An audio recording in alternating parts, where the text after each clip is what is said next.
बहुत साल पहले की बात है। सुंदरबन नाम का एक बहुत बड़ा जंगल था। उस जंगल में बहुत सारा जानवर मिलजुल कर रहते थे, जिनमें से दो दोस्त भी रहते थे। एक था कौवा और एक था हिरन। दोनों की दोस्ती बहुत गहरी थी।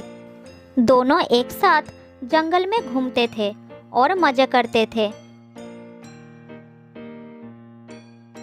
जो मन में आया वो खाते थे और हमेशा तंदुरुस्त रहते थे। वो हर वक्त साथ रहते थे, साथ खाते थे और साथ रहते भी हैं। वो खाने के तलाश में दिन भर जंगल में घूमते रहते थे और शाम होने के बाद एक पेड़ के नीचे आश्रय लेते थे। कौवा पेड़ के ऊपर एक शाखा पर रहता था और हिरन पेड़ के नीचे एक गड्ढे में रहता था। इस प्रकार उन दोनों के दिन अच्छी तरह से बीतने लगे।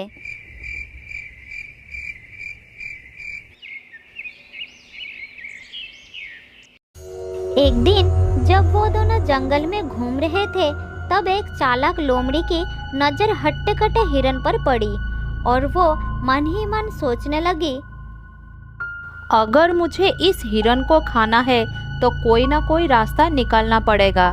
अगर मैं इसके साथ दोस्ती कर लूँ तो इसको फंसा सकती हूँ, फिर इस हिरन का ताज़ा मांस मजे से खा सकती हूँ। हाँ, यही ठीक रहेगा। उस दिन से वो चालाक लोमड़ी हर रोज चोरी छुपे हिरन का पीछा करने लगी। एक दिन लोमड़ी ने देखा कि हिरन जंगल में घास खा रहा था और कौवा उसके पास नहीं था। फिर लोमड़ी धीरे धीरे हिरन के पास गई और कहने लगी, अरे हिरन, मेरे दोस्त, कैसी हो? आज तुम अकेले आए हो? हिरन अचानक लोमड़ी की आवाज़ सुनकर थोड़ा घबरा गया और वो चुपचाप खड़ा रहा।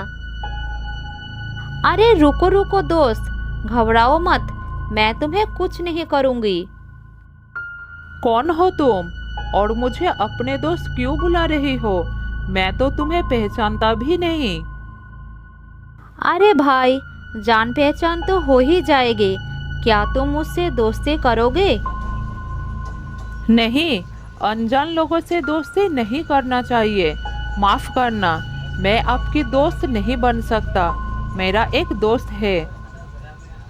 मैं इस जंगल में अकेली हूँ। मेरे सारे दोस्त मुझे छोड़कर चले गए हैं। मैं बहुत दुखी रहती हूँ और जब मैंने तुमको देखा तो मेरा मन खुश हो गया था। अगर तुम मेरी दोस्त बन जाओगे तो मैं बहुत खुश हो जाऊंगा।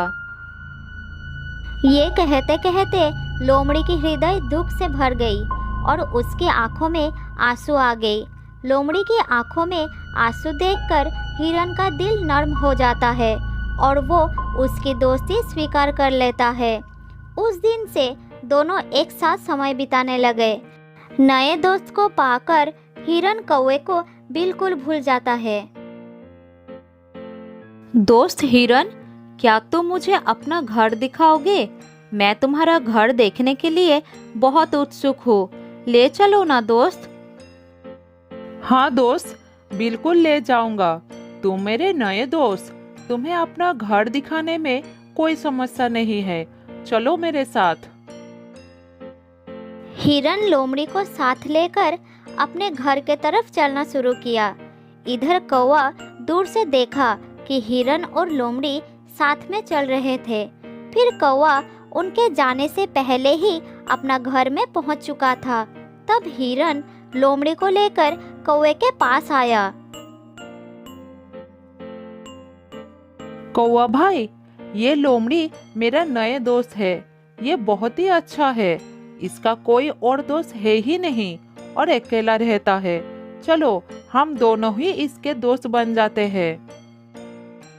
दोस्ती एक लोमड़ी के साथ? ये तो गलत ही होगी। क्या तुम्हें नहीं पता कि वो एक मांसाहारी प्राणी है? इसके साथ दोस्ती मैं नहीं करूँगा। अब ये तुम्हारी मर्जी है कि तुम किससे दोस्ती करना चाहते हो। ऐसा कहकर कौवा वहाँ से उड़ गया। लेकिन हिरन को लोमड़ी पर बहुत भरोसा आ गया था। वो उसके साथ ही घूमने लगा।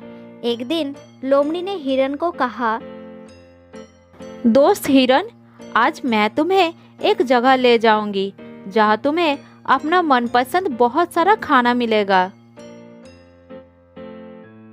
हिरन ने लोमड़ी का बात मान लिया और वो उसके साथ चलना शुरू किया। लोमड़ी ने हिरन को एक खेत में लेके गई जहाँ तरह तरह की सब्जियां उगी हुई थी। हिरन इतना खाना देखकर बहुत खुश हो गया। मेरे दोस्त, अगर तुम नहीं होते तो मुझे इतना स्वादिष्ट खाना कभी नहीं मिलता। अब तुम्हारी वजह से मुझे ये सब खाने को मिल रहा है। हिरन की बात सुनकर लोमड़ी मन ही मन सोचने लगी, हाँ, अगर मुझे तुम्हें खाना है तो तुम्हें खिला के मोटा तो करना ही होगा ना।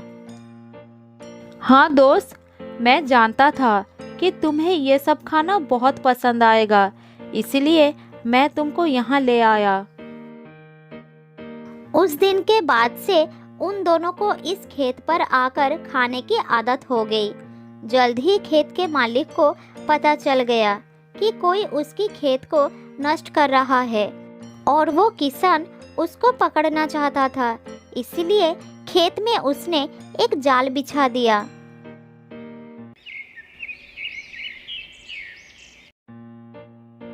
अगले दिन जब लोमड़ी और हिरन वहां पर आए तब हिरन जाल में फंस गया और हिरन को इस हालत में देखकर लोमड़ी वहां से भाग गई और थोड़ी दूर जाकर छुप गई। वो इंतजार करने लगी कि किसान वहां पर आए और हिरन को मार दे। उधर हिरन मदद के लिए चिल्लाता रहा। उसने सोचा कि शायद लोमड़ी उसे इस जाल से मुक्त करेगी, लेकिन वो भाग गई। हिरन को तब कौवे की बात याद आया और वो चिल्लाकर कौवे से मदद मांगने लगा। कुछ देर बाद हिरन की आवाज कौवे को सुनाई दी और वो जल्द ही उसके पास आ गया। दोस्त, मेरी मदद करो, इस जाल से निकालो मुझे, नहीं तो खेत का किसान मुझे मार देगा। जल्द ही निकालो दोस्त। अगर तुम मेरी बात उस दिन मानती तो आज इस समस्या में नहीं पड़ना पड़ता। मैंने कहा था ना, वो लोमड़ी धोखेबाज है। तुम्हें मुसीबत में देखकर भी वो भाग गई। हाँ दोस्त, मुझसे बहुत बड़ा गलती हो गया है, लेकिन तुम मुझे जल्द ही इस जाल से निकालो। मेरा दम घुट रहा है, मैं मर जाऊंगा। ठीक है, एक काम करो, जब किसान आएगा तो तुम मरे हुए का नाटक करना और मैं तुम्हारे पैरों को चुभाते रहूंगा। जल्दी करो, मालिक आ रहा है। तब हिरन ने मरने का नाटक किया और कौवा भी हिरन के पैरों को चुभाते गया। ये देखकर किसान को लगा कि हिरन शायद मर गया और वो तुरंत जाल को खोल दिया। उसी समय मौका देखकर हिरन भाग निकला।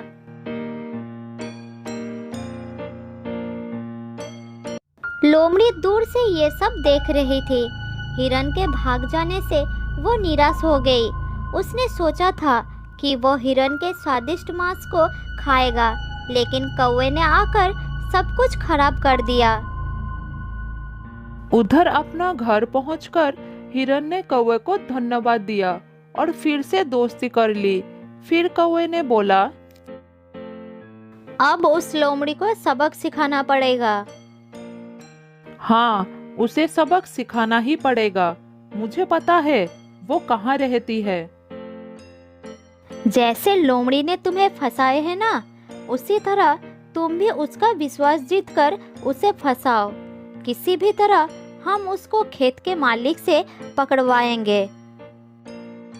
बहुत ही अच्छी योजना है मेरे दोस्त। हिरन कौवे को लोमड़ी के घर के पास ले गई। कौवा हिरन को लोमड़ी के पास जाने के लिए कहकर खुद एक पेड़ के डाल पर बैठकर नजर रखने लगा। हिरन सीधा लोमड़ी के घर के अंदर चला गया।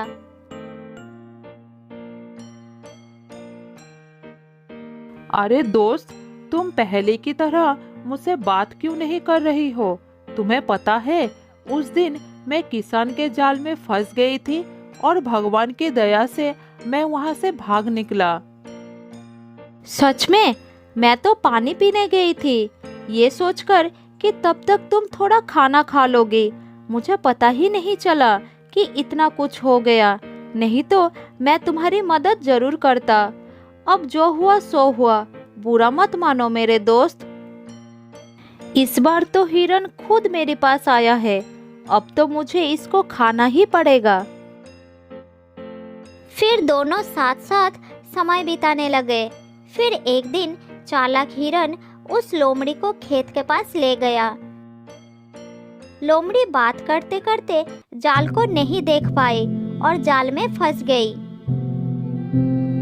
मेरे दोस्त हिरन, मुझे बचाओ, मैं इस जाल में फंस गई हूँ। तुमने उस दिन मेरे साथ यही किया था ना, अब खुद देख लो कैसा लगता है। मैं चलता हूँ। ये कहकर हिरन वहां से चला गया और कौवे के पास बैठकर देखने लगा कि लोमड़ी क्या करती है। लोमड़ी जाल से बाहर निकलने के लिए छटपटाता रहा। थोड़ी देर बाद खेत का किसान आ गया और देखा एक लोमड़ी जाल में फंसा हुआ है। उसे लगा कि यही लोमड़ी है जो उसकी फसल को नष्ट कर रहा था। फिर किसान ने लोमड़ी को पकड़कर ले गया और एक पिंजरे में बंद कर दिया। किसान के जाने के बाद हिरन और कौवा उसके पास गए। तुमने मुझे धोखा दिया था। मैंने तुम्हें अपना दोस्त समझा, लेकिन तुमने मुझे मौत के मुंह में छोड़कर भाग गए। अब तुम इस पिंजरे में बंद रहो, यही तुम्हारी सजा है। मैं चलता हूँ। ये कहकर कौवा और हिरन वहां से चले गए और उस दिन के बाद से वो दोनों खुशी खुशी रहने लगे। बहुत साल पहले की बात है। जंगल के एक घने पेड़ पर दो बच्चों को लेकर एक तोता दंपति रहते थे। वो आसपास के पक्षियों को भी मदद करते थे और आवश्यकता पड़ने पर दूसरे पक्षियों के बच्चों का ख्याल रखने के साथ साथ उन्हें खाना भी खिलाते थे। तोता माँ अपने बच्चों को बहुत प्यार करती थी। उन्हें कष्ट ना हो इसलिए घोंसले में नरम बिस्तर की भी व्यवस्था की थी। उनके लिए दूर दूर से फल लाकर खिलाती थी। मेरे प्यारे बच्चे, मेरी राजदुलारे हैं, मेरी आंखों के तारे हैं। मैं भगवान से सदैव यही प्रार्थना करती हूँ कि इनके ऊपर दुख की परछाई भी ना पड़े। इनके हिस्से का सारा दुख मुझे देकर मेरे हिस्से का सारी खुशियाँ इन्हें दे दे भगवान।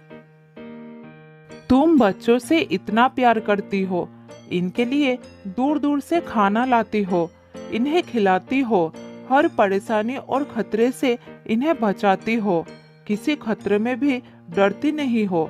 क्या ये दोनों तुम्हारी इस त्याग को याद रखेंगे? देखिए जी, हमने इन्हें जन्म दिया है। अच्छी तरह से पालन पोषण करना हमारा धर्म है। जब तक ये बड़े नहीं हो जाते तब तक इन्हें हमारी आवश्यकता पड़ेगी। ये हमारे प्यार को याद रखेंगे या भूल जाएंगे, लेकिन हमें तो अपना कर्तव्य निभाना होगा ना। मैंने आसपास कई तोते के बच्चों को बड़े होते देखा है और अपने माँ बाप से मुंह मोड़कर जाते हुए भी देखा है। देखो जी, हमारे बच्चे बड़े होकर अपनी दुनिया बसाए और उसी में खुश रहे, यही चाहती हूँ मैं। आखिर उन्हें भी तो अपने बच्चों का पालन करना होता है। हमें अपने स्वार्थ के लिए उनसे कोई आशा नहीं रखनी है। आशा नहीं रखेंगे तो दुख भी नहीं होगा। तुम्हारी सोच बड़ी अच्छी है।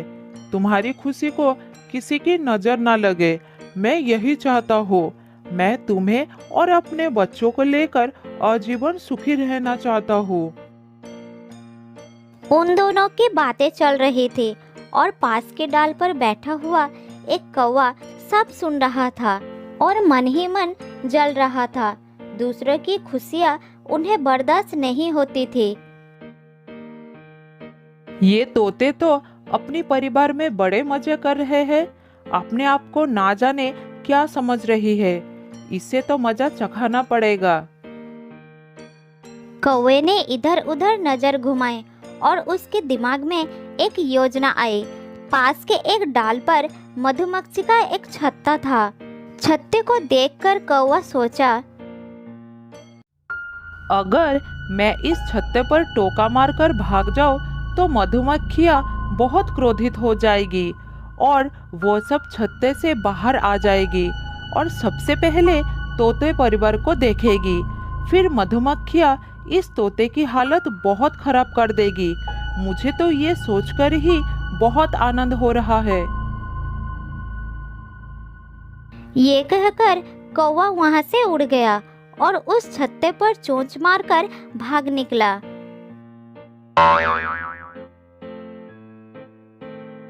उसकी ये गंदी हरकत को देखकर तोते को बहुत गुस्सा आया और उसने उसका पीछा कर लिया।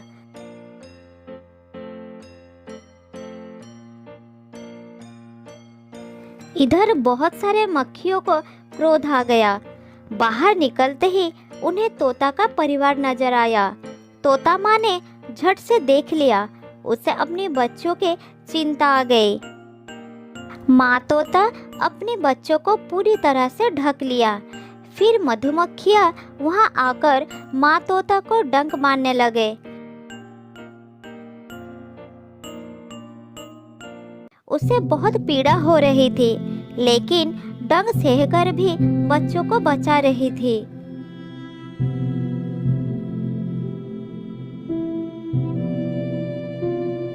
मेरे बच्चों, हिलना नहीं, बहुत सारी मधुमक्खियां हैं, काट लेंगे, तुम्हें बहुत दर्द होगा। दुष्ट कौवे ने उन्हें छेड़ दिया है। कुछ देर बाद मधुमक्खियां चले गए, लेकिन कबूतर माँ तीव्र दर्द से छटपटाती रही। ओह, ये दर्द मुझसे सहा नहीं जा रहा। अरे बाप रे, क्या करूं, कहाँ जाओ? माँ तोता बेहोश होने लगी। दोनों बच्चे ये देखकर दुखी हो गए। माँ, आंखें खोलो, तुम्हें बहुत पीड़ा हो रही है। हमें बचाने के लिए सारा दुख खुद सहती रही। कौवे की गलती का सजा आपको मिल गई। माँ, कुछ बोलो ना। भाई, क्या हुआ? माँ को कुछ बोल नहीं रही है। कुछ देर बाद माँ तोते ने आंखें खोली। उसे बहुत दर्द हो रहा था। इतने में बच्चों के पापा आ गए। वो अपनी पत्नी का हाल देखकर दुखी हो गया। मैं जानता हूँ कि मधुमक्खियों का जहरीला डंक का असर बहुत असहनीय होता है। तुम चिंता मत करो, मैं अभी बंदर के पास जा रहा हूँ तुम्हारी दर्द का दवा लाने के लिए। ये कहकर वो दवा लाने के लिए चला जाता है। बंदर भाई, मेरी पत्नी को कुछ मधुमक्खियों ने डंक मार दिया है। उसे बहुत दर्द हो रही है। क्या तुम्हारे पास कोई दर्द निवारक दवा है? अगर है तो जल्दी दो, तुम्हारी बड़ी कृपा होगी। हाँ, दवा तो है, लेकिन ये सब हुआ कैसे, ये तो बताओ। ये सब एक दुष्ट कौवे की वजह से हुआ है। वह कौवा हर रोज किसी न किसी को परेशान करता है। आज वो मधुमक्खियों के छत्ते पर धक्का देकर भाग गया। तभी मधुमक्खियां छत्ते से निकली और मेरी पत्नी को सामने पाकर डंक मार दिया। ठीक है, ये लो दवा और जल्दी अपनी पत्नी के पास जाओ।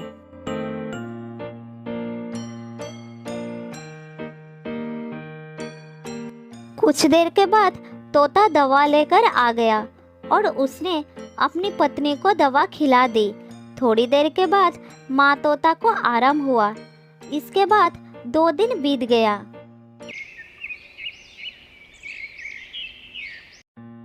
एक दिन कौवा एक पेड़ के नीचे बैठा हुआ था। उसके दिमाग में फिर से कुछ योजना बन रही थी।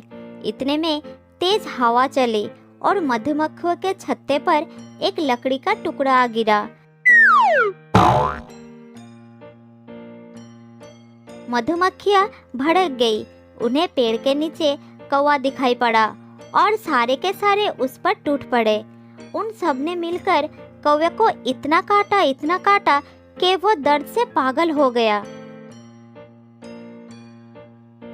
अरे बाप रे, मर गया रे। शरीर का कोई भी भाग नहीं बचा जहाँ मधुमक्खियों ने ना काटा हो। आज तो मैंने कुछ नहीं किया, तो ऊपर वाले ये सजा क्यों दिया? दूसरे पेड़ पर बंदर और तोता परिवार सब सुन रहे थे। बारे शरीफजादे, तुम्हारे शराफत को तो सारे जंगल जानते हैं। 2 दिन पहले की शरारत भूल गए। आज तुम्हें तुम्हारी कर्म का ही फल मिला है। तोते का दर्द का इलाज तो मैं कर दिया, लेकिन तुम्हारे लिए मेरे पास और दवा नहीं है। अब तुम्हें सही सजा मिली है। बंदर भैया, माफ कर दो, साथ में दवाई भी दे दो। दया करो मुझ पर। जिंदगी में ऐसा काम कभी नहीं करूँगा। बहुत दर्द हो रहा है भाई, बचा लो मुझे। थोड़ा दवाई दे दो। तेरी किस्मत खराब है, दर्द की दवा खत्म हो गई है। नई दवा तैयार करने में 2 दिन लगेगा। तब तक तुम्हें यह दर्द सहना पड़ेगा। अब तुम्हें सच्ची शराफत से रहना पड़ेगा।